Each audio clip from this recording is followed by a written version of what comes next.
I came home early from work that evening, the kind of early where sunlight still lingers through the blinds, casting long shadows across the living room. The apartment was quiet, almost too quiet. Then I heard it. Her voice, soft, casual, almost amused. "I'd never love him like my ex," she said. I froze. The words weren't meant for me, but I caught them anyway. They pierced me like a blade. My stomach lurched. My hands went cold. My chest tightened.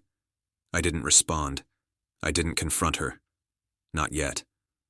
I needed to process, to breathe, to think. Betrayal doesn't wait for drama. It waits silently, like a storm gathering in the distance. I replayed the words in my mind, each syllable echoing louder. The woman I trusted, married to, shared my life with. She compared me to someone else, someone from her past, someone she still held above me. I walked slowly to the bedroom, my mind racing. I packed a small bag, clothes, essentials, and a few mementos I couldn't bear to leave behind. My movements were calm, deliberate, almost methodical. Every step was a statement. I would not react in anger, but I would act with dignity. She noticed the silence first. "What are you doing?" she asked, peeking from the living room. I looked at her. Calm, unflinching. "Walking out," I said.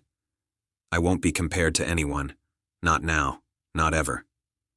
She opened her mouth, probably expecting a fight, a plea, maybe tears. None came. I simply zipped my bag, grabbed my keys, and left. No yelling, no accusations, just action. Outside, the air felt different, crisp, free. I realized I had been suffocating under her words, her comparisons, her silent judgments for years. And now, for the first time, I wasn't. I drove without a destination, letting the city lights blur past. Each street, each turn, reminded me that I had a choice. Continue to be trapped in her shadow, or step into my own life, on my own terms.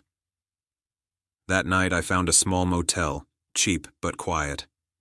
I called a friend, someone who knew the truth, who had seen the signs I had ignored for too long. I didn't cry. I didn't rant.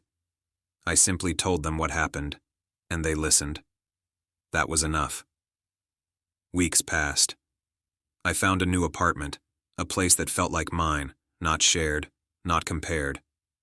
Every day I rebuilt a little more: confidence, peace, and finally, self-respect. She reached out eventually, texts and calls, apologies that were more about guilt than understanding. I ignored them. Silence became my shield. The betrayal had been sharp, yes, but my response, quiet, decisive, and final, was sharper. I didn't just leave her. I left behind the insecurity, the fear, the weight of being less than someone from her past. One evening, as I unpacked boxes in my new apartment, I smiled. The storm had passed. She had said she'd never love me like her ex, but I didn't need her love to define me anymore. I had my own life, my own standards, my own worth. And that night, alone but unbroken, I realized something profound. The strongest revenge isn't confrontation. It's walking away with your dignity, proving silently that betrayal cannot touch the person who refuses to be trapped by it. I walked out of her life, and in doing so, walked fully into my own.